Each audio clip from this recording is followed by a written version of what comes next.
ಬಲ್ಲ ಮೂಲಗಳಿಂದ ಬಂದ ಮಾಹಿತಿ ತೆರೆಮರೆ ನಾಟಕದಲ್ಲಿ ಕಂಡಿದ್ದು ಕೇಳಿದ್ದು ರಾಜಕೀಯ ಪಕ್ಷಗಳ ಒಳಗೊಂದು ಇಣುಕು ನೋಟ ಇದು ಒಳನೋಟ. ವೀಕ್ಷಕರೇ, ಇವತ್ತು 3 ಸ್ಟೋರಿಗಳಿವೆ. ಲಾಟ್ರಿ ಲಾಸ್ ಕಂಜಾಜುಲೇಷನ್ ವಾಪಸ್. ನಂಬರ್ 1 ಸ್ಟೋರಿ ಇದು. ಅಬ್ಬಬ್ಬ ಲಾಟ್ರಿ ಅಂತ ಡೈಲಾಗ್ ಹೊಡೆದು ಟ್ರೋಲ್ ಆಗಿರುವಂಥ ಈ ಜಮೀರ್ ಅಹಮದ್ ಖಾನ್ ಈಗ ಕರ್ನಾಟಕದಲ್ಲಿ ಇಲ್ಲದ ಲಾಟ್ರಿ ತಗೊಂಡು ಸಾಲದಕ್ಕೆ ಕೇರಳ ಲಾಟ್ರಿನೂ ತಗೊಂಡು ಕಾಯ್ತಾ ಇರುವಾಗ ಲಾಟ್ರಿ ಅಲ್ಲ ಲಾಯಲ್ಟಿ ಎಡವಟ್ ಆಗಿದೆ ಎನ್ನುವಂಥ ಅಶರೀರ ವಾಣಿ ಕೇಳಿಸಿದ್ದು ನಮ್ಮ ಗೋವಿಂದಣ್ಣಗೆ ಗೊತ್ತಾಗ್ತಾ ಇದೆ. ಆದರೆ ಈಗ ಮುನ್ನೆಲೆಗೆ ಬಂದಿರುವಂತಹ ಜಮೀರ್ ಅಹಮದ್ ಖಾನ್ ಕೇಸಿನ ಹಿನ್ನೆಲೆಯಲ್ಲಿ ಯಾರಿದ್ದಾರೆ ಇದು ಇಂಪಾರ್ಟೆಂಟ್. ಸೊ ಈ ಪ್ರಶ್ನೆಯ ಉತ್ತರ ಚರ್ಚೆಯಲ್ಲೇ ಇದೆಯಂತೆ. ಏನದು ಉತ್ತರ ನೋಡೋಣ ಇವತ್ತಿನ ಟಾಪ್ 1 ಸ್ಟೋರಿಯಲ್ಲಿ. ನೆಕ್ಸ್ಟ್ ಸ್ಟೋರಿ ಯಾವುದಪ್ಪ ಅಂತ ಹೇಳಿದ್ರೆ, ticket trending, election pending. Ticket ಮಾತ್ರ ಟ್ರೆಂಡಿಂಗ್ ಅಲ್ಲಿದೆ, ಆದರೆ ಎಲೆಕ್ಷನ್ ಮಾತ್ರ ಪೆಂಡಿಂಗ್ ಅಲ್ಲಿದೆ. ಬಿಬಿಎಂಪಿಯಿಂದ ಜಿಬಿಯವರೆಗೂ 6 ವರ್ಷಗಳಿಂದ ಟಿಕೆಟ್ಗಾಗಿ ಕಾಯ್ತಾ ಇರುವಂಥ ಬೆಂಗಳೂರಿನ ಆಕಾಂಕ್ಷಿಗಳ ಪರಿಸ್ಥಿತಿ ನಾಳೆಗೆ ಬಾ ಎಲೆಕ್ಷನ್ ನಿಂದಾಗಿ ಹೆಂಗಾಗಿದೆ ನೋಡೋಣ ಇವತ್ತಿನ ಟಾಪ್ ಸ್ಟೋರಿ 2ನಲ್ಲಿ. ಸೊ ನಂಬರ್ 3 ಸ್ಟೋರಿ ಯಾವುದು? ಗೋವಿಂದಣ್ಣನ ಎಲೆಕ್ಷನ್ ಪಂಚಾಯಿತಿ. ಗೋವಿಂದಣ್ಣ ಇಷ್ಟು ದಿವಸ ಮಾಹಿತಿಗಳನ್ನು ಕೊಡ್ತಾ ಇದ್ರು ಯಾವ್ಯಾವುದೋ ಮೂಲಗಳಿಂದ. ಆದರೆ ಎಲೆಕ್ಷನ್ ಪಂಚಾಯಿತಿಗೆ ಇಳಿದ್ಬಿಟ್ರ ನಮ್ಮ ಗೋವಿಂದಣ್ಣ, ಬರೀ ಮೂಲಗಳನ್ನು ಹುಡ್ಕೊಂಡು ಹೋಗ್ತಾರೆ ಅಂತ ಅನ್ಕೊಂಡಿದ್ವಿ. ಆದರೆ ಈಗ ಸರಪಂಚರ ಹಾಗೆ ಒಂದು ಪಂಚಾಯಿತಿ ಮಾಡೋಕ್ಕೂ ಕೂಡ ರೆಡಿ ಆಗಿದ್ದಾರೆ. ಅದು ಯಾವ ಪಂಚಾಯಿತಿ, ಏನಿದು ಎಲೆಕ್ಷನ್ ಪಂಚಾಯಿತಿ ನೋಡೋಣ ಇವತ್ತಿನ ಟಾಪ್ ಸ್ಟೋರಿ 3ನಲ್ಲಿ. ವೀಕ್ಷಕರೇ, ನಂಬರ್ 1 ಸ್ಟೋರಿ ಇವತ್ತು ಜಮೀರ್ ಅಹಮದ್ ಖಾನ್ ಅವರ ವಿಚಾರಕ್ಕೆ ಸಂಬಂಧಪಟ್ಟಂತೆ. ನೋಡಿ, ಹೆಂಗಾದ್ರೂ ಮಿನಿಸ್ಟರ್ ಆಗೋಣ ಅಂತ ಜಮೀರ್ ಅಣ್ಣ ಆ ಕಡೆ ಈ ಕಡೆ ಎಲ್ಲ ಕಡೆ ಸೆಟ್ ಮಾಡಿ ಬಂದ್ರೆ, ಈಗ ಸೆಟ್ ಬ್ಯಾಕ್ ಆಗ್ತಿರೋ ಕೇಸಿನ ಸುದ್ದಿ ಕೊಟ್ಟಂತ ಗೋವಿಂದಣ್ಣನ ಮೂಲ ಈ ಕೇಸಿನ ಹಿಂದಿರೋದು ಯಾರು ಅಂತ ಹೇಳಿದ್ರಾ ಅಥವಾ ಹೇಳಿಲ್ವಾ? ಬನ್ನಿ ಅದೇನು ಹೇಳಿದ್ದಾರೆ ಅಂತ ಒಳನೋಟದಲ್ಲಿ ನೋಡೋಣ.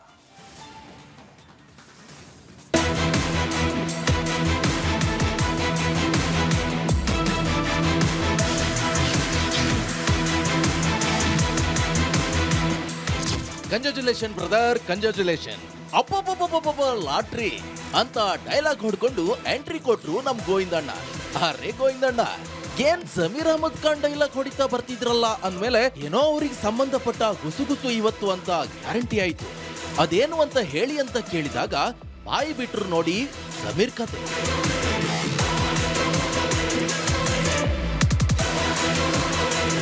ಹೇ ಗೋವಿಂದಣ್ಣ, ಜಮೀರ್ ಕತೆ ಅಂದ್ರೆ ಮಜಾ ಇರುತ್ತೆ. ಬೇಗ ಬೇಗ ಹೇಳಿ ಅಂತ ಕೇಳದಕ್ಕೆ ಅವರು ಅಯ್ಯಯ್ಯೋ ಮಜಾ ಅಂತೆ ಮಜಾ. ಅವರು ಎಲ್ಲಿ ಸಜಾ ಆಗುತ್ತೋ ಏನೋ ಅಂತ ತಲೆ ಕೆಡ್ಸ್ಕೊಂಡಿದ್ರೆ ನಿಮಗೆ ಮಜಾ ಅಂತೆ. ಫಸ್ಟ್ ರೌಂಡ್ ಅಲ್ಲಂತೂ ಮಿನಿಸ್ಟರ್ ಆಗ್ಲಿಲ್ಲ, ಹೋಗ್ಲಿ, ಹಂಗೋ ಹಿಂಗೋ ಹೆಂಗಾದ್ರೂ ಸೆಕೆಂಡ್ ರೌಂಡ್ ಅಲ್ಲಾದ್ರೂ ಮಿನಿಸ್ಟರ್ ಆದ್ರೆ ಸಾಕು ಅಂತ ಅವರು ಸರ್ಕಸ್ ಮಾಡ್ತಿರುವಾಗ ಕಬಾಬ್ ಮೇ ಹಡ್ಡಿ ತರ ಬಂದಿದೆ ಈ ಕೇಸು ಅಂತ ಪೀಟಿಕೆ ಹಾಕಿದ್ರು ನಮ್ ಗೋವಿಂದಣ್ಣ.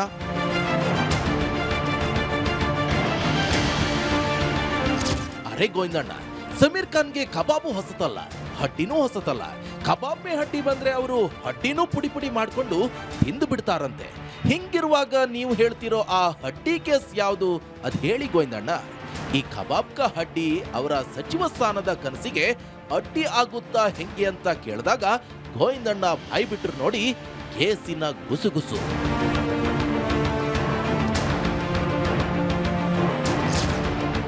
ಗೋವಿಂದಣ್ಣ ಮೊನ್ನೆ ರಾಜಭವನದ ರೋಡ್ನಲ್ಲಿ ಹೋದಾಗ ಅಲ್ಲಿ ಸಿಕ್ಕ ಲೋಕಭವನದ ಮೂಲಗಳು ಈ ಹಡ್ಡಿ ಕೇಸ್ ಡೀಟೇಲ್ಸ್ ಹೇಳಿದ್ದಾರೆ. ವಿಷಯ ಏನಪ್ಪಾ ಅಂತ ಹೇಳಿದ್ರೆ, ಜಮೀರ್ ಅಹಮದ್ ಖಾನ್ ವಿರುದ್ಧ ಪ್ರಾಸಿಕ್ಯೂಷನ್ಗೆ ಅನುಮತಿ ಕೊಡಿ ಅಂತ ಲೋಕಾಯುಕ್ತ ಪೊಲೀಸರು ಗವರ್ನರ್ಗೆ ಮನವಿ ಕೊಟ್ಟಿರೋ ಡೀಟೇಲ್ಸ್ ಎಲ್ಲ ನಮ್ ಗೋವಿಂದಣ್ಣಗೆ ರಾಜಭವನದ ಮೂಲಗಳಿಂದ ಸಿಕ್ಬಿಟ್ಟಿದೆ. ಅದರಲ್ಲಿ ಏನಿದೆ ಅಂದ್ರೆ, ರೋಡಲ್ಲಿ ಕ್ಯಾಮ್ರಾ ಎದುರಿಗೆ ದುಡ್ಡಿನ ಕಂತೆ ತೆಗೆದು ಎಣಿಸಿ ಕೊಡೋ ಜಮೀರ್ ಅಹಮದ್ ಖಾನ್ ತನ್ನ ಹತ್ರ ಎಷ್ಟು ಆಸ್ತಿ ಇದೆ ಅಂತ ಹೇಳಿದ್ದಾರೋ ಅದಕ್ಕಿಂತ ಒಂದಲ್ಲ ಎರಡಲ್ಲ 25 ಕೋಟಿ ರೂಪಾಯಿ ಆಸ್ತಿ ಜಾಸ್ತಿ ಇರೋದು ಲೋಕಾಯುಕ್ತ ಪೊಲೀಸರ ತನಿಖೆಯಲ್ಲಿ ಗೊತ್ತಾಗಿದ್ದು.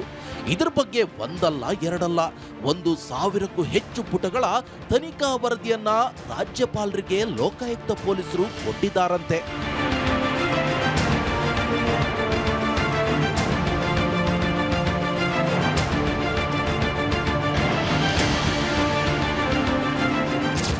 ಅದೇ ಮೂಲಗಳು ಹೇಳ್ತಿರೋ ಪ್ರಕಾರ ರೋಡಲ್ಲಿ ನೋಟು ಎಣಿಸಿ ಕೊಡ್ತಿದ್ರಲ್ಲ ಜಮೀರ್ ಅಹಮದ್ ಖಾನ್, ಅವರು ಕಳೆದ 15 ವರ್ಷಗಳಲ್ಲಿ HD ಕುಮಾರಸ್ವಾಮಿ, ಯೂಸುಫ್ ಶರೀಫ್ ಅಂದ್ರೆ KGF ಬಾಬು, ಚಲುವರಾಯಸ್ವಾಮಿ ಹಾಗೆ ರಾಧಿಕಾ ಕುಮಾರಸ್ವಾಮಿ ಅವರ ಹತ್ರ ಎಲ್ಲ ಸಾಲ ತಗೊಂಡಿದ್ದೀನಿ ಅಂತ ಆದಾಯ ತೆರಿಗೆ ಸಲ್ಲಿಕೆಯಲ್ಲಿ ಡೀಟೇಲ್ಸ್ ಅನ್ನ ತೋರಿಸಿದ್ದಾರಂತೆ.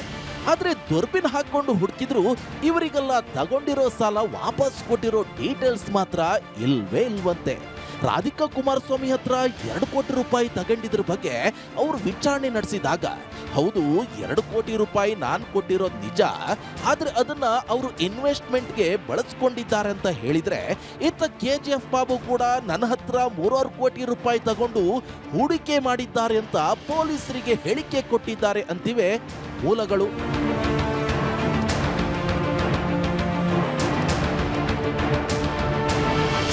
ಓ, ಸಾಲ ತಗೊಂಡಿದ್ರ ವಾಪಸ್ ಕೊಟ್ಟಿಲ್ಲ ಅಂತ ಅಷ್ಟೇನ ಕೇಸು?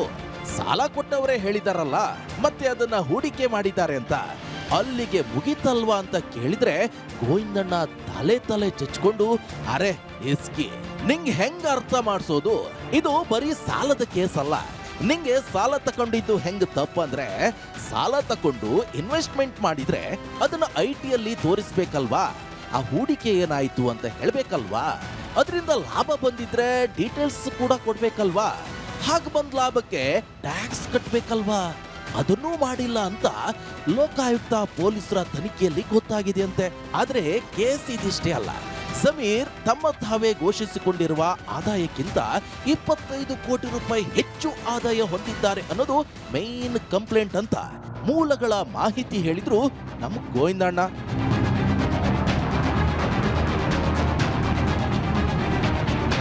ಅಯ್ಯಯ್ಯೋ, ಹಿಂಗೆಲ್ಲ ಆಗಿದ್ಯಾ? ಛೇ ಛೇ ಛೇ ಛೇ ಛೇ ಛೇ ಛೇ ಛೇ ಛೇ ಛೇ, ಸಮೀರ್ ಅಹಮದ್ ಖಾನ್ ಹಿಂಗ್ಯಾಕ್ ಮಾಡ್ಕೊಂಡ್ರು? ನೆಕ್ಸ್ಟ್ ರೌಂಡ್ ಮಿನಿಸ್ಟರ್ ಆಗ್ಬೇಕು ಅಂತ ಆ ಕಡೆ ಕಾವೇರಿ ಮನೆ, ಈ ಕಡೆ ಸದಾಶಿವನಗರ ಮನೆಗೆಲ್ಲ ಓಡಾಡಿ ಅಲ್ಲೊಂದು ಲಾಟ್ರಿ ಇಲ್ಲೊಂದು ಲಾಟ್ರಿ ತಗೊಂಡಿದ್ರು. ಹಂಗೆ ಅಲ್ಲಿ ಇಲ್ಲಿ ಲಾಟ್ರಿ ಕೊಟ್ಟಿದ್ದು, ಲಾಟ್ರಿ ನೋಡಿದ್ಮೇಲೆ ಅವರಿಗೆ ನೆನಪಾಗಿದ್ದೇನಪ್ಪ ಅಂದ್ರೆ, ಕರ್ನಾಟಕದಲ್ಲಿ ಲಾಟ್ರಿ ಬ್ಯಾನ್ ಆಗಿದೆ ಅನ್ನೋದು, ಅದಕ್ಕೆ 2 ಲಾಟ್ರಿ ನಂಬಕ್ಕಾಗಲ್ಲ ಅಂತ ಕರ್ನಾಟಕದಲ್ಲಿ ಲಾಟ್ರಿನೇ ಇಲ್ವಲ್ಲ ಅಂತ ಕೇರಳಕ್ಕೆ ಹೋಗಿದ್ರು. ಅಲ್ಲಿರೋ ಹೈಕಮಾಂಡ್ ನಾಯಕ ಹತ್ರನೂ 1 ಲಾಟ್ರಿ ತಗೊಂಡು ಬಂದು ಅಬ್ಬಬ್ಬಾ ಲಾಟ್ರಿ ಅಂತ ಕೂತಿದ್ರು. ನಾವು ಸಹ ಇನ್ನೇನು ಮಂತ್ರಿ ಆಗ್ತಾರೆ, ಆಗ ಕಂಗ್ರಾಚುಲೇಷನ್ ಬ್ರದರ್ ಅನ್ಬೇಕು ಅಂತ ಕಾಯ್ತಾ ಇದ್ವಿ. ಆದ್ರೆ ಹಿಂಗೆ ಕಾಯ್ತು ಗೋವಿಂದಣ್ಣ ಅಂತ ಕೇಳಿದಾಗ ಬಾಯಿ ಬಿಟ್ರು ನೋಡಿ, ಎಲ್ಲ ಕಡೆ ಲಾಟ್ರಿ ತಗೊಂಡಿದ್ದೆ ತಪ್ಪಾದ ಕತೆ.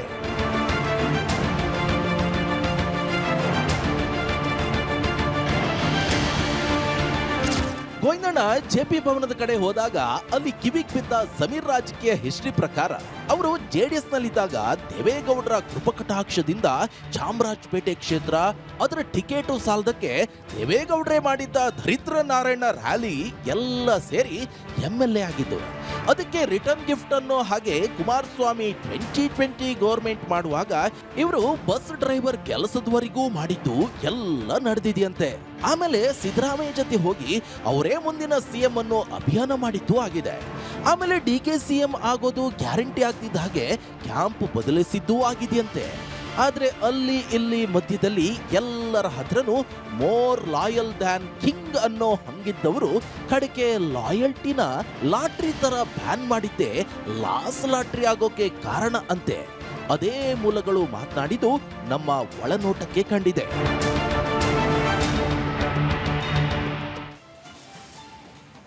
ಓಕೆ ವೀಕ್ಷಕರೇ, ಗೋವಿಂದಣ್ಣಿಗೆ ಕಾಲ್ ಮಾಡೋಕ್ಕೆ ಹೋದೆ, ಟ್ರೈ ಮಾಡಿದೆ, ಅವ್ರದ್ದು ಸ್ವಿಚ್ ಆಫ್ ಬರ್ತಾ ಇದೆ. ನನ್ನ ಕಲಿಗೆ ವೀರೇಂದ್ರ ಉಪ್ಪುಂದ ಇದ್ದಾರೆ. ವೀರೇಂದ್ರ ಉಪ್ಪುನ್ ಜೊತೆ ಮಾತಾಡ್ತೀನಿ. ವೀರೇಂದ್ರ ಉಪ್ಪುಂದಾಗ ಏನ್ ಕತೆ? ಈಗ ಗೋವಿಂದಣ್ಣ ಕೊಟ್ಟಿರುವಂತ ಸುದ್ದಿ ಬಹಳ ಚರ್ಚೆಗೆ ಗ್ರಾಸವಾಗ್ತಾ ಇದೆ. ಕಾರಣ, ಕಂಗ್ರಾಚುಲೇಷನ್ ಬ್ರದರ್ ಅಂತ ಹೇಳಿರುವಂತದ್ದು ದೊಡ್ಡ ಮಟ್ಟದ ಸದ್ದು ಸುದ್ದಿ ಆಯ್ತು, ಟ್ರೋಲ್ ಆಯ್ತು ಜಮೀರ್ ಅಹಮದ್ ಖಾನ್ ಅವರದ್ದು.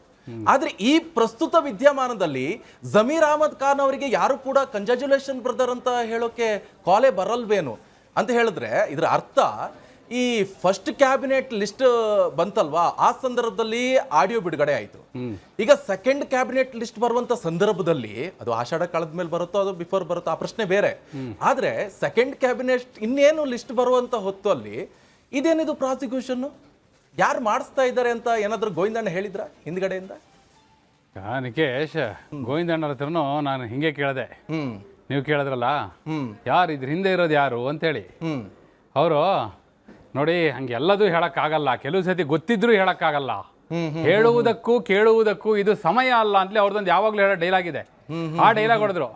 ನಾ ಹೇಳಿದೆ ನೋಡಿ, ಇವತ್ತು ಬೇರೆ ನಿಕೇಶ್ ಇರ್ತಾರೆ, ಆಮೇಲೆ ನೀವು ಪಾಟೀಲ್ ಇದ್ದಾಗ ಎಲ್ಲ ಹೇಳ್ತೀರಿ, ನಾನ್ ಬಂದಾಗ ಏನು ಹೇಳಲ್ಲ ಅಂತಾರೆ. ಅವ್ರು ಮತ್ತೆ ಕುಂದಾಪುರ ಕನ್ನಡದಲ್ಲಿ ಶುರು ಮಾಡ್ಕೊಂಡ್ಬಿಡ್ತಾರೆ, ನಿಮ್ಮೊಳಗೆ ಆಪುದಲ್ಲ ಮರ್ರೆ ಎಂತ ನೀವು ನನಗೆ ಎಂತ ಹೇಳೋದಿಲ್ಲ ಅಂತೇಳಿ ಮತ್ತೆ ಹೇಳಿ ಕೇಳಿ ಕೊಲ್ಲೂರವ್ರವರು ನಮ್ಮನ್ನು ಹಿಡ್ಕೊಂಡ್ಬಿಡ್ತಾರೆ ಅಂದಾಗ ಆಯ್ತು ಸ್ವಲ್ಪ ಒಕ್ಟೊಕ್ಟಾಗಿ ಹೇಳ್ತೀನಿ, ಆದ್ರೆ ಕಡ್ಡಾಯವಾಗಿ ಬುದ್ಧಿವಂತರಿಗೆ ಮಾತ್ರ ಅಂತ ಒಂದು ಟ್ಯಾಗ್ಲೈನ್ ಕೊಟ್ರು. ಹಂಗಾಗಿ ಈಗ ಗೊತ್ತಾಗುತ್ತೆ, ಈಗ ನಿಕೇಶ್ ಬುದ್ಧಿವಂತರು ಅಲ್ವೋ ಅಂತೇಳಿ ಉತ್ತರದಿಂದ ಗೊತ್ತಾಯ್ತು. ಈಗ ಗೋವಿಂದಣ್ಣ ಹೇಳಿರೋ ಉತ್ತರ ಹೇಳ್ತೀನಿ.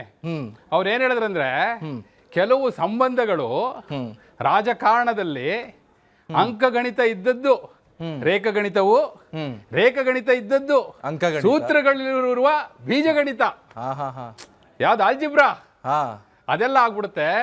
ಹಂಗೆ ಆಗಿದೆ ಜಮೀರ್ ಅವ್ರ ಕಥೆಯಲ್ಲಿ. ಅವರ ರಾಜಕಾರಣದ ಸಂಬಂಧಗಳು ಅಂಕಗಣಿತದಿಂದ ಯಾವುದು ಹೇಳದ್ನಲ್ಲ, ಈಗಿನ ಹೇಳ್ಬೇಕು ನೀವು. ಅಲ್ಲ ಅದನ್ನ ಹೇಳಿ, ನೀವು ಕಡ್ಡಾಯವಾಗಿ ಬುದ್ಧಿವಂತರಿಗೆ ಮಾತ್ರ. ಆಯ್ತಾಯ್ತು, ನೀವ್ ಹೇಳ್ಕೊಂಡು ಹೋಗಿ. ಅಂಕಗಣಿತ ಇದ್ದದ್ದು ರೇಖಾಗಣಿತವು, ನಾನು ಮತ್ತೆ ವೀಕ್ಷಕರು ಕೇಳೋದೊಂದೇ, ನೀವು ಉತ್ತರ ಕೊಡೋದೊಂದೇ. ರೇಖಾಗಣಿತ ಇದ್ದದ್ದು ಬೀಜಗಣಿತವು, ಆಲ್ಜಿಬ್ರಾ ಸೂತ್ರಗಳು. ಓಕೆ, ಹಿಂಗೆ ಸೂತ್ರಗಳೆಲ್ಲ ಬದಲಾಗ್ತಾ ಇರುತ್ತೆ. ಸೊ ಇಷ್ಟ ಹೇಳಿ ಅವ್ರಿಗೆ ಗೊತ್ತಾಗ್ಬಿಡುತ್ತೆ, ಬಹಳ ಬುದ್ಧಿವಂತರಿದ್ದಾರೆ. ಆ ಕಡೆ ಎಲ್ಲ ತಿನ್ನೋರು ಸ್ವಲ್ಪ ಮೀನ್ ಗೀನೆಲ್ಲ ತಿನ್ನೋರೆಲ್ಲ ಸ್ವಲ್ಪ ಬುದ್ಧಿ ಜಾಸ್ತಿ ಅಂತಾರೆ. ಇಷ್ಟ ಹೇಳೋದ್ಬಿಟ್ರೆ ಸಾಕು ಅವರು ಹಿಡ್ಕೊಂಡ್ಬಿಡ್ತಾರೆ ಅಂತ ಹೇಳಿದ್ರು. ಅಂದ್ರೆ ರಾಜಕಾರಣ ಅಷ್ಟು ಪ್ರಭಾವಿಗಳು ಇದ್ರು, ಹೆಸರು ಹೇಳೋಂಗಿಲ್ಲ, ಆ ಲೆಕ್ಕದಲ್ಲಿ ಹೇಳ್ತಿದ್ರಿ ನೋಡಿ. ಅಲ್ಲಿ ಕ್ಯಾಚ್ ಮಾಡ್ಬಿಟ್ರಲ್ಲ ಆಗ್ಲೇ, ಪ್ರಭಾವಿಗಳು ಅನ್ನೋ ಪದದಲ್ಲೇ ಎಲ್ಲ ಹೇಳ್ಬಿಟ್ರಿ ನೀವು. ಎಸ್ ಯು ಆರ್ ರೈಟ್, ಪ್ರಭಾವಿಗಳೇ ಇರೋದು. ಆದ್ರೆ ಇವ್ರು ಈ ಲಾಟ್ರಿ ತಗೊಳ್ಳೋದು ಇದೆಯಲ್ಲ, ಆ ಪ್ರಭಾವಿ ಹತ್ರನೂ ಹೋಗಿ ಲಾಟ್ರಿ ತಗೋತಾರೆ, ಈ ಪ್ರಭಾವಿ ಹತ್ರನೂ ಹೋಗಿ ಲಾಟ್ರಿ ತಗೋತಾರೆ. ಅಲ್ಲೂ ಲಾಯಲ್ಟಿ, ಇಲ್ಲೂ ಲಾಯಲ್ಟಿ. ಕೊನೆಗೆ ಲಾಟ್ರಿ ಲಾಸ್ ಆಗೋ ಪರಿಸ್ಥಿತಿ ಬಂದಾಗ ಎಲ್ಲೋಯ್ತು ಲಾಯಲ್ಟಿ ಅನ್ನೋ ಪ್ರಶ್ನೆ ಬಂದಿಲ್ಲ. ವೀರೇಂದ್ರ, ಈಗ ಕರ್ನಾಟಕದಲ್ಲಿ ಲಾಟ್ರಿ ಬ್ಯಾನ್ ಆಯ್ತು, ಕೇರಳಕ್ಕೆ ಹೋಗಿದ್ರಲ್ಲ? ಅದಕ್ಕೆ ಕೇರಳಕ್ಕೆ ಹೋಗಿದ್ದು. ಕರ್ನಾಟಕದಲ್ಲಿ ಇಲ್ಲಿ ಕೊಟ್ಟರು ಲಾಟ್ರಿ, ಆಮೇಲೆ ಗೊತ್ತಾಯ್ತು ಅವರಿಗೆ, ಓ ಲಾಟ್ರಿ ಎಲ್ಲ ಕೊಟ್ರು. ಆಮೇಲೆ ಆ ಲಾಟ್ರಿ ನೋಡಿದ್ರೆ ಯಾಕೋ ಡೂಪ್ಲಿಕೇಟ್ ಇದ್ದಂಗೆ ಇದೆಯಲ್ಲ ಅಂತೇಳಿ ಕೇರಳಕ್ಕೆ ಹೋಗಿ ಲಾಟ್ರಿ ತಗೊಂಡ್ರು. ಯಾಕಂದ್ರೆ ಅಲ್ಲೇನು ಬ್ಯಾನ್ ಆಗಿಲ್ವಲ್ಲ, ಅಲ್ಲ ಲಾಟ್ರಿ ಇಟ್ಕೊಂಡೆ ಸ್ಕೀಮ್ ಎಲ್ಲ ಮಾಡ್ಬಿಟ್ಟಿದ್ದಾರೆ ಕೇರಳದಲ್ಲಿ. ಸೊ ಅಲ್ಲೊಬ್ರು ಪ್ರಭಾವಿ ಇದ್ದಾರೆ, ಅವ್ರ ಹತ್ರ ಹೋಗಿ ಲಾಟ್ರಿ ತಗೊಂಡ್ಬಂದ್ರು. ಸೊ ಈ ಲಾಟ್ರಿ ವರ್ಕ್ ಆಗುತ್ತೆ, ಈ ಲಾಟ್ರಿ ಹೊಡಿಯುತ್ತೆ, ಅಬ್ಬಬ್ಬಾ ಲಾಟ್ರಿ ಅಂತೇಳಿ ಹೇಳಿದ್ರಲ್ಲ ಅವ್ರು ಒಂದ್ಸತಿ, ನೆನಪಿದ್ಯಾ? ಹೌದೌದು, ಹಂಗೆ ಹೇಳ್ಬೋದು ಇನ್ನೊಂದ್ಸತಿ ಅನ್ಲಿ ಕಾಯ್ತಾ ಇದ್ರು. ಆದ್ರೆ ಅಷ್ಟೊತ್ತಿಗೆ ಬಂತಲ್ಲ ಈ ಕೇಸು. ಈ ಕೇಸ್ ಇವತ್ತಿಂದ ನೆನ್ನೆದ ನಿಕೇಶ್, 2019ರಲ್ಲಿ IMAದು ನೆನಪಿರ್ಬೋದು ನಿಮ್ಗೆ. IMA ಇಡಿ ತನಿಖೆ ಮಾಡಿತ್ತು. ಹೌದೌದು. ಅದಾದ್ಮೇಲೆ ಏನಾಯ್ತು ಗೊತ್ತಾದು, ಅವರು IMA ವಿಚಾರವಾಗಿ ದಾಳಿ ಮಾಡಿದ್ದು 2021ರಲ್ಲಿ ದಾಳಿ ಆಗುತ್ತೆ. ಆ ಕೇಸಿಂದ ಒಂದ್ ಸ್ವಲ್ಪ ನಿಮ್ಗೆ ಜಿಸ್ಟ್ ಹೇಳ್ಬಿಡ್ತೀನಿ. ಆ 21ರಲ್ಲಿ ದಾಳಿ ಆದಾಗ ಅವರು IT ಅವರಿಗೆ ಮತ್ತೆ ಇಲ್ಲಿ ACB ಇತ್ತು. ಅವಾಗ ACB ಹೇಳ್ತಾರೆ, ನೋಡಿ ಇದು ಆದಾಯ ಮೀರಿದ ಆಸ್ತಿ ಇದ್ದಂಗೆಲ್ಲ ಇದೆ, ಒಂಚೂರು ತನಿಖೆ ಮಾಡಿ ಅಂತ. ಅವ್ರೇನ್ ಮಾಡ್ತಾರೆ, ಅದನ್ನ ತನಿಖೆ ಮಾಡ್ತಿರುವಾಗಲೇ ACB ಅದ್ರ ಮುಂದೆ ಇರುತ್ತೆ, ACBನೇ ರದ್ದಾಗ್ಬಿಡುತ್ತೆ, ಅದು ಲೋಕಾಯುಕ್ತಕ್ಕೆ ಬರುತ್ತೆ. ಲೋಕಾಯುಕ್ತ ಈಗ ಅವತ್ತಿನಿಂದ ಇವತ್ತಿನವರೆಗೂ ತನಿಖೆ ಮಾಡಿ ಹೋಗಿ ಈಗ ಲೋಕಭವನದಲ್ಲಿ ಮನವಿ ಸಲ್ಲಿಸಿದ್ದಾರೆ, ಕೊಡಿ ಪ್ರಾಸಿಕ್ಯೂಷನ್ಗೆ ಅಂತೇಳಿ. ಸೊ ಹಿಂಗಿರುವಾಗ ಎಲ್ಲ ಲಾಟ್ರಿ ತಗೊಂಡು, ಕೇರಳ ಲಾಟ್ರಿ ತಗೊಂಡು ಕೂತಿರುವಾಗ ಇದೊಂದು ಕೇಸ್ ಬಂದ್ಬಿಡ್ತು. ಇದ್ಯಾಕೆ ಬಂತು ಕೇಸು ಅಂದ್ರೆ, ನೀವು ಹೇಳಿದ್ರಲ್ಲ ಪ್ರಭಾವಿ. ವೀರೇಂದ್ರ, ಈಗ ಸಮಯ ಸ್ವಲ್ಪ ಕಡಿಮೆ ಇದೆ. ಅಂದ್ರೆ ಟೋಟಲ್ ಆಗಿ ಓವರ್ ಆಗಿ ನಾವು ಗಮನಿಸ್ಬೇಕಂತ ಹೇಳಿದ್ರೆ, ಜಮೀರ್ ಅಹಮದ್ ಖಾನ್ ಅವರು ಎಲ್ರಿಗೂ ಕಂಗ್ರಾಚುಲೇಷನ್ ಬ್ರದರ್ ಅಂತ ಹೇಳುವಂತ ಕಾಲ ಬರಬಹುದು, ಆದ್ರೆ ಜಮೀರ್ ಅಹಮದ್ ಖಾನ್ ಅವರಿಗೆ ಕಂಗ್ರಾಚುಲೇಷನ್ ಬ್ರದರ್ ಅಂತ ಹೇಳುವ ಕಾಲ ಬರದೇ ಇರಬಹುದು ಅಂತ ಟೋಟಲ್ ಆಗಿ ಗೋವಿಂದಣ್ಣನ ಮೂಲಗಳಿಂದ ಗೊತ್ತಾಗ್ತಾ ಇದೆ. ಓಕೆ ವೀಕ್ಷಕರೇ, ಇನ್ನೊಂದು ಸ್ಟೋರಿ ಹೋಗೋಣ. 6 ವರ್ಷಗಳಿಂದ ಎಲೆಕ್ಷನ್ಗಾಗಿ ಕಾದಿರುವಂತ ಆಧುನಿಕ ಬೆಂಗಳೂರಿನ ಶಬರಿಗಳು ಭಕ್ತಿಗಿಂತ ಯುಕ್ತಿ ಬಳಸಿದ್ದೇ ಜಾಸ್ತಿಯಾಗಿ, ಈಗ ಜಾಸ್ತಿ ಇದ್ದಂಥ ಆಸ್ತಿ ಏನಾದರೂ ನಾಸ್ತಿಯಾಗಿ ಹೋಗುತ್ತಾ ಅಂತ ನೋಡ್ಕೊಳ್ಳೋ ಹಾಗಾಗಿದೆ ಅಂತ ಹೇಳಿದ್ದಾರೆ ನಮ್ಮ ಗೋವಿಂದಣ್ಣನ ದೋಸ್ತಿ. ಹಾಗಾದ್ರೆ ಈ ಸ್ಟೋರಿಲಿ ನೋಡೋಣ ಏನಾಗಿದೆ ಆಕಾಂಕ್ಷಿಗಳ ಪರಿಸ್ಥಿತಿ ಅಂತ.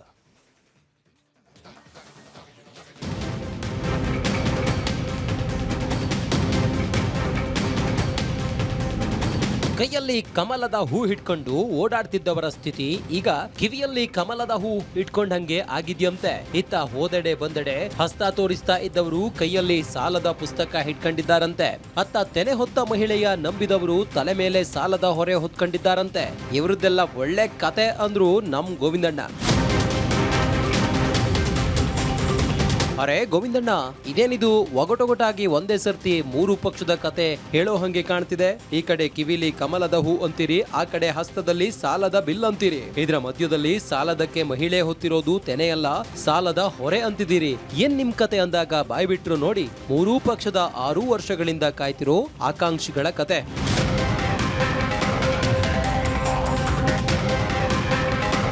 ವಿಷಯ ಏನಪ್ಪಾ ಅಂದ್ರೆ 2015ರಲ್ಲಿ ನಡೆದ ಬಿಬಿಎಂಪಿ ಚುನಾವಣೆಯಲ್ಲಿ ಗೆದ್ದ ಜನಪ್ರತಿನಿಧಿಗಳ ಅವಧಿ 2020ರಲ್ಲಿ ಮುಗಿತು. ಆಗ 198 ವಾರ್ಡ್ಗಳಿದ್ದು 245 ಆಗಿ ಈಗ ಜಿಬಿಎ ಅನ್ನೋ ಹೆಸರಿನಲ್ಲಿ 368ಕ್ಕೆ ಏರಿದೆ ಸಂಖ್ಯೆ. ಆದ್ರೆ ಎಲೆಕ್ಷನ್ ಯಾವಾಗ ಆತ್ ಕೇಳಿದ್ರೆ ಮೊದಲೆಲ್ಲ ಮನೆ ಮುಂದೆ ಬಾ ಅಂತ ಬರಿತಿದ್ದವರೆಲ್ಲ ಹಂಗಾಗಿದೆಯಂತೆ. ಜಿಬಿಎ ಮೂಲಗಳ ಪ್ರಕಾರ ಕಾರ್ಪೊರೇಟರ್ ಆಗ್ಬೇಕು ಅಂತ ಆಕಾಂಕ್ಷಿಗಳು ಬೀದಿ ಬದಿ ಮನೆ ಮನೆ ಸುತ್ತುತ್ತಾನೆ ಇದ್ದಾರೆ. ಎಲೆಕ್ಷನ್ ಡಿಸೆಂಬರ್ ವರೆಗೂ ಮುಂದೂಡಿಕೆ ಮಾಡೋ ಪ್ರಯತ್ನ ನಡೀತಿದೆ. ಅದರ ಹೊರತಾಗಿ ಆಕಾಂಕ್ಷಿಗಳ ಪರಿಪಾಟಲು ಮಾತ್ರ ಹೇಳೋರಿಲ್ಲ ಕೇಳೋರಿಲ್ಲ ಅನ್ನೋ ರೀತಿಯಾಗಿದೆ.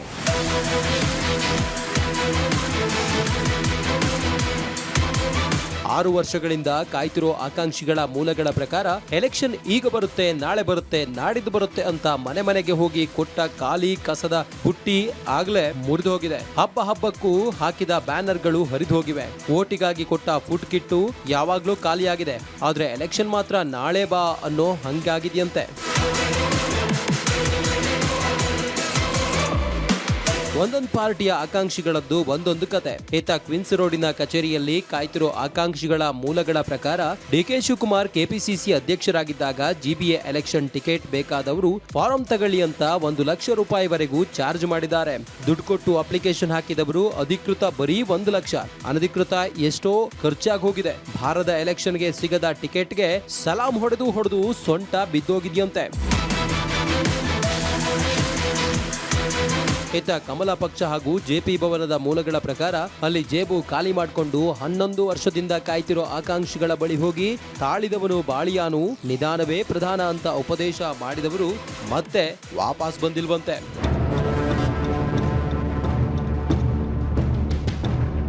ಅದೇ ಆಕಾಂಕ್ಷಿಗಳು ಮೂಲಗಳ ಪ್ರಕಾರ ಕಾರ್ಪೊರೇಟರ್ ಆಗಬೇಕು ಅಂತ ಇನ್ವೆಸ್ಟ್ ಮಾಡಿದವರ ಸ್ಥಿತಿ ಕೋವಿಡ್ ಟೈಮಲ್ಲಿ ಶೇರ್ ಮಾರ್ಕೆಟ್ ಬಿದ್ದಾಗ ಹೆಂಗಾಯ್ತೋ ಹಂಗಾಗಿದೆಯಂತೆ. ಅಲ್ಲಿ ಕರಡಿ ಕುಣಿತದಿಂದ ಮಾರ್ಕೆಟ್ ಬಿದ್ದು ಹೋಗಿ ಕಾಯೋ ಪರಿಸ್ಥಿತಿ ಬಂದ್ರೆ ಇಲ್ಲಿ ತಮ್ಮದೇ ಶಾಸಕರು ನಾಯಕರು ನಮ್ಮನ್ನೇ ಕುಣಿಸ್ತಾ ಇರೋದ್ರಿಂದ ಕುರುಡು ಕಾಂಚಾಣದ ತುಳಿತಕ್ಕೆ ಸಿಲುಕಿ ಒದ್ದಾಡೋ ಪರಿಸ್ಥಿತಿ ಬಂದಿದೆಯಂತೆ. ಜನರನ್ನು ಬಿಡೋಕಾಗಲ್ಲ.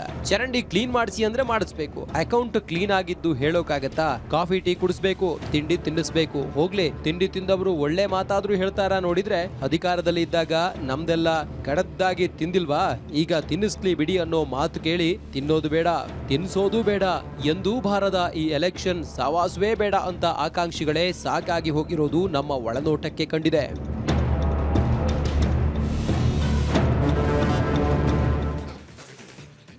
ನೋಡಿ, ಆಕಾಂಕ್ಷಿಗಳ ನಿರೀಕ್ಷೆ ಈಗ ನೀರು ಪಾಲಾಗ್ಬಿಟ್ಟಿದೆ. ಚುನಾವಣೆ ಮುಂದೂಡಲು ರಾಜ್ಯ ಸರ್ಕಾರ ಮತ್ತೀಗ ಅರ್ಜಿಯನ್ನ ಹಾಕೊಂಡಿದೆ.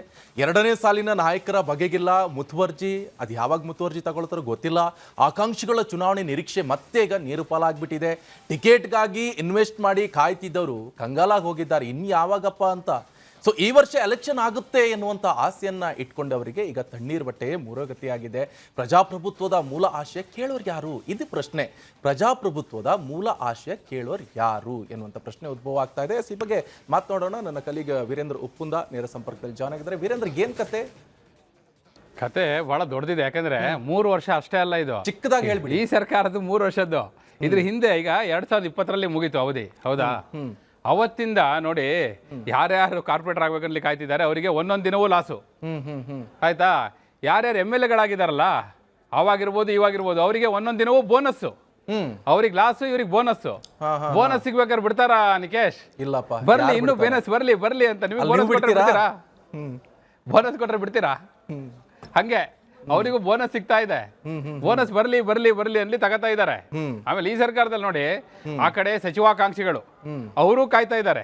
ಅವರಿಗೂ ಒಂದೊಂದ್ ದಿನ ಹೋದಂಗೂ ಒಂದೊಂದ್ ದಿನ ಲಾಸ್ ಆಯ್ತು ಅಂತ. ಈ ಕಡೆ ಕಾರ್ಪೊರೇಟರ್ಗಳು ಏನಾಗಿದೆ ಗೊತ್ತಾ? ಒಂದು ಪಾಯಿಂಟ್ ಹೇಳ್ಬಿಡ್ತೀನಿ. 28 ಶಾಸಕರು ಇದಾರಲ್ಲ ಬೆಂಗಳೂರಲ್ಲಿ, ಎಲ್ಲರೂ ಪಕ್ಷಾತೀತವಾಗಿ ಎಲೆಕ್ಷನ್ ಮುಂದೂಡೋ ವಿಚಾರ ಬಂದ್ಬಿಟ್ರೆ ಒಟ್ಟಿಗೆ ಡಿನ್ನರ್ ಪಾರ್ಟಿ ಮಾಡ್ತಾರಂತೆ.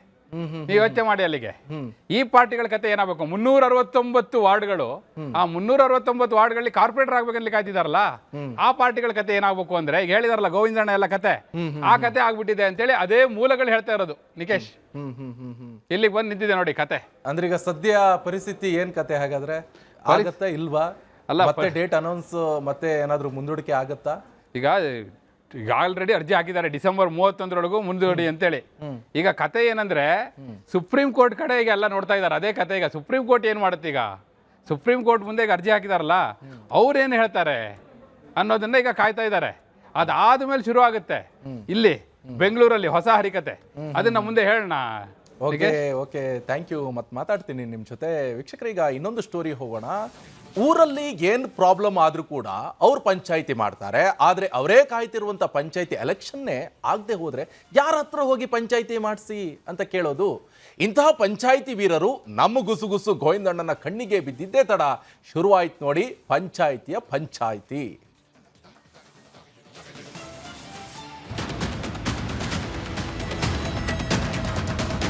ಈ ಸರ್ತಿ ಪಂಚಾಯಿತಿ ಎಲೆಕ್ಷನ್ ಆಗ್ಲಿಲ್ಲ ಅಂದ್ರೆ ನಾನೇ ಹೋಗಿ ಒಂದು ಪಂಚಾಯಿತಿ ಮಾಡ್ತೀನಿ ಅಂತ ಹೊಸ ಪಂಚಾಯಿತಿ ಶುರು ಮಾಡೋಕೆ ಬಂದ್ರು ನಮ್ ಸರ ಪಂಚರಂತಹ ಗೋವಿಂದಣ್ಣ. ಏನ್ ಗೋವಿಂದಣ್ಣ ನಿಮ್ದು ಹೊಸ ಪಂಚಾಯಿತಿ? ಮೊನ್ನೆ ಬಾಲಣ್ಣನಂದು ವಾಸಣ್ಣನಂದು ಪಂಚಾಯಿತಿ ಮಾಡೋಕ್ ಹೋಗಿದ್ರೆ, ಈಗ ಯಾವ್ದೋ ಹೊಸ ಪಂಚಾಯಿತಿ ಕತೆ ಹೇಳ್ತಿದ್ದೀರಿ. ಏನ್ ನಿಮ್ ಪಂಚಾಯಿತಿ ಅಂದಾಗ ಶುರು ಮಾಡಿದ್ರು ನೋಡಿ ಅವರ ಹಳ್ಳಿ ಕಟ್ಟೆ ಪಂಚಾಯಿತಿ. ಯಾವ ಸರ್ಕಾರ ಬಂದ್ರು ಈ ಪಂಚಾಯಿತಿ ಎಲೆಕ್ಷನ್ ಮಾಡ್ತಿಲ್ಲ ಅನ್ನೋದು ನಮ್ ಗೋವಿಂದಣ್ಣಂಗೆ ಬಹಳ ಬೇಜಾರಾಗೋಗ್ಬಿಟ್ಟಿದೆ. ಅದ್ಯಾಕೆ ಅಂದ್ರೆ ಈ ದೊಡ್ಡವರೆಲ್ಲ ಅವರ ಎಲೆಕ್ಷನ್ ಕರೆಕ್ಟ್ ಟೈಮಿಂಗ್ ಮಾಡ್ಕೊಳ್ತಿದ್ದಾರೆ. MLA ಎಲೆಕ್ಷನ್ ಲೇಟ್ ಆಗಲ್ಲ, MP ಎಲೆಕ್ಷನ್ ಲೇಟ್ ಆಗಲ್ಲ, ಆದ್ರೆ ನಮ್ ಪಂಚಾಯಿತಿನ ಕೇಳೋರೇ ಇಲ್ಲ. ನಾವೇನ್ ಪಾಪ ಮಾಡಿದ್ದೀವಿ ಅಂತ ಗೊಣಗೋಕೆ ಶುರು ಮಾಡಿದ್ರು ಗೋವಿಂದಣ್ಣ. ಅರೆ ಗೋವಿಂದಣ್ಣ, ಈಗ ನಿಮ್ ಕಿವಿಗೆ ಪಂಚಾಯಿತಿ ಎಲೆಕ್ಷನ್ ಬಗ್ಗೆ ಏನೋ ಗುಸುಗುಸು ಬಿದ್ದಿದೆ, ಅದೇನ್ ಹೇಳಿ ಅಂದಾಗ ಬಾಯ್ಬಿಟ್ಟು ನೋಡಿ ಪಂಚಾಯಿತಿ ಕತೆ. ವಿಷಯ ಏನಪ್ಪಾ ಅಂದ್ರೆ ಕಳೆದ 5 ವರ್ಷದಿಂದ ಮುಂದೂಡಿಕೆ ಆಗುತ್ತಲೇ ಬರ್ತಿರೋ ಜಿಲ್ಲಾ ಪಂಚಾಯಿತಿ, ತಾಲೂಕ್ ಪಂಚಾಯಿತಿ, ಗ್ರಾಮ ಪಂಚಾಯಿತಿ ಎಲೆಕ್ಷನ್ ಮಾಡಿದ್ರೆ ಹೆಂಗೆ ಗೆಲ್ತೀವ ಅಂತ ಒಂದು ಸರ್ವೆ ಮಾಡಿಸ್ತಾ ಇದೆಯಂತೆ ಕ್ವೀನ್ಸ್ ರೋಡಿನ ಕಚೇರಿಯ ಪಾರ್ಟಿ. ಅದರಲ್ಲಿ ಗೆಲ್ಲೋ ಚಾನ್ಸ್ ಇದೆ ಅಂತ ಬಂದ್ರೆ ಈ ವರ್ಷ ಎಲೆಕ್ಷನ್ ಮಾಡೋ ಬಗ್ಗೆ ಯೋಚನೆ ಮಾಡ್ತಾರಂತೆ. ಗೆಲ್ಲೋ ಚಾನ್ಸ್ ಇಲ್ಲ ಅಂತ ಬಂದ್ರೆ ಸದ್ಯಕ್ಕೆ ಎಲೆಕ್ಷನ್ಗೆ ಕೈ ಹಾಕಲ್ಲ. 50-50 ಅಂತ ಬಂದ್ರೆ ಗ್ರಾಮ ಪಂಚಾಯಿತಿ ಒಂದು ಮಾಡಬಹುದು, ಯಾಕಂದ್ರೆ ಅದು ಪಕ್ಷದ ಚಿಹ್ನೆ ಅಡಿಯಲ್ಲಿ ನಡೆಯಲ್ಲ.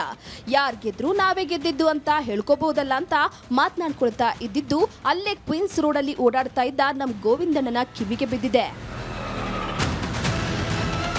ಇದಕ್ಕೆ ಸರಿಯಾಗಿ ಈಗ ಗ್ರಾಮೀಣಾಭಿವೃದ್ಧಿ ಸಚಿವ ಈಶ್ವರ್ ಖಂಡ್ರೆ ಅವರು ಇದೇ ತಿಂಗಳು ವಾರ್ಡ್ ಪುನರ್ ವಿಂಗಡಣೆ ಮಾಡ್ತೀವಿ, ಮುಂದಿನ ತಿಂಗಳು ಮೀಸಲಾತಿ ಕೊಡ್ತೀವಿ, ಆಮೇಲೆ ಎಲೆಕ್ಷನ್ ಆಗುತ್ತೆ ಅಂತ ಬೇರೆ ಹೇಳ್ತಿರೋದು ಮತ್ತೆ ಕಾರ್ಯಕರ್ತರ ಮೂಗಿಗೆ ಘಮ ತುಪ್ಪ ಸವರಿದ ಹಾಗೆ ಕಾಣಿಸಿದ್ದನ್ನ ಅದೇ ಮೂಲಗಳು ನಮ್ಮ ಒಳನೋಟಕ್ಕೆ ತಿಳಿಸಿವೆ. ವೀಕ್ಷಕರೇ, ಪಂಚಾಯಿತಿ ಚುನಾವಣೆಯ 5 ವರ್ಷದ ನಿರೀಕ್ಷೆಯಾಗಿಯೇ ಇರುವಂತಹ ಸಂದರ್ಭ ಇದರಲ್ಲಿ ಗೊತ್ತಾಗ್ತಾ ಇರುವಂಥದ್ದು. ಈ ಕೈಗೂಡುತ್ತಾ ಹಾಗಾದ್ರೆ ಪಂಚಾಯಿತಿ ಸದಸ್ಯರಾಗಲು ಕಾದವರ ಆಕಾಂಕ್ಷೆ ಎನ್ನುವಂಥ ಪ್ರಶ್ನೆ ಉದ್ಭವ ಆಗ್ತಾ ಇದೆ. ಸೊ ನಿರೀಕ್ಷೆಗೆ ಉತ್ತರ ನೀಡಲಿದೆ ಚುನಾವಣಾ ಪೂರ್ವ ಕೈ ಸಮೀಕ್ಷೆ. ಯಾವ ಸಮೀಕ್ಷೆ ಅದರ ಬಗ್ಗೆ ಮಾತನಾಡ್ತೀನಿ. ಸಮೀಕ್ಷೆ ಫಲಿತಾಂಶ ಸಕಾರಾತ್ಮಕ ಇನ್ ಕೇಸ್ ಆಗಿದ್ರೆ ಪಂಚಾಯಿತಿ ಪರೀಕ್ಷೆ, ಸಮೀಕ್ಷೆಯಲ್ಲೇ ಗೊಂದಲ ಇನ್ ಕೇಸ್ ಏನಾದರೂ ಇದ್ರೆ ಗ್ರಾಮಕ್ಕಷ್ಟೇ ಎಲೆಕ್ಷನ್ ಪರೀಕ್ಷೆ. ಏನಿದು ಹಾಗಾದ್ರೆ ಮಾತಾಡೋಣ. ನನ್ನ ಕಲಿಗೆ ವೀರೇಂದ್ರ ಇದ್ದಾರೆ. ವೀರೇಂದ್ರ, ಏನಿದು ಸಮೀಕ್ಷೆ, ಏನ್ ಕತೆ? ಏನಾದರೂ ಸಮೀಕ್ಷೆ ಫೇಲ್ ಆದ್ರೆ ಖಾಲಿ ಪಂಚಾಯಿತಿಗೆ ಮಾತ್ರ ಎಲೆಕ್ಷನ್ ಅಂತ ಹೇಳ್ತಾ ಇದ್ರು ಗೋವಿಂದಣ್ಣ. ಈಗ ನಿರೀಕ್ಷೆ ಬಹಳ ದೊಡ್ಡದಿದೆ, ಪಂಚಾಯಿತಿ ಪರೀಕ್ಷೆ ಆಗ್ಬೇಕಾಗಿದೆ, ಅದಕ್ಕೋಸ್ಕರ ಮಾಡ್ತಿದ್ದಾರೆ ಸಮೀಕ್ಷೆ. ಈಗ ಸಮೀಕ್ಷೆ ಬಂದ ಮೇಲೆ ಪರೀಕ್ಷೆ ಆಗುತ್ತಾ ಇಲ್ವೋ, ನಿರೀಕ್ಷೆ ಕೈಗೂಡುತ್ತಾ ಇಲ್ವೋ ಗೊತ್ತಾಗುತ್ತೆ.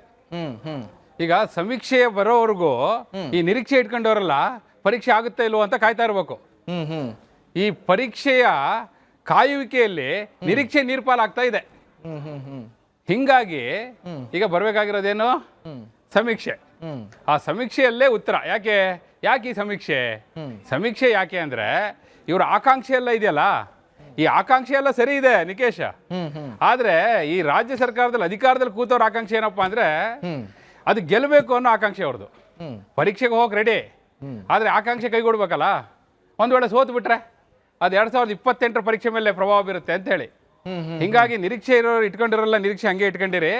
ನಾವು ಸಮೀಕ್ಷೆ ಮಾಡಿಸ್ತಾ ಇದೀವಿ, ಆ ಸಮೀಕ್ಷೆ ಬಂದ ಮೇಲೆ ಪಂಚಾಯತಿ ಪರೀಕ್ಷೆ ಮಾಡ್ಬೇಕೋ ಬೇಡವೋ ಅವಾಗ ಡಿಸೈಡ್ ಮಾಡ್ತೀವಿ ಅಂತ ಹೇಳಿ ಆಕಾಂಕ್ಷೆ ಉಳ್ಳವರಿಗೆಲ್ಲರಿಗೂ ಕೂಡ ಹೇಳಿ ನಿಲ್ಲಿಸಿದ್ದಾರೆ. ಹಿಂಗಾಗಿ ಈಗ ಏನಂದ್ರೆ ಈಗ ಅವ್ರಿಗೇನು ಪಂಚಾಯತಿ ಎಲೆಕ್ಷನ್ ಮಾಡಬೇಕು, ಗೆಲ್ಲಬೇಕು. ಗೆದ್ರೆ ಪರವಾಗಿಲ್ಲ, ಸೋತ್ಬಿಟ್ರೆ ಹೆಂಗೆ? ಸೋತ್ಬಿಟ್ರೆ 2028 ಚುನಾವಣೆ ಮೇಲೆ ಪ್ರಭಾವ ಬೀರುತ್ತಲ್ಲ ಅನ್ನೋ ಭಯ.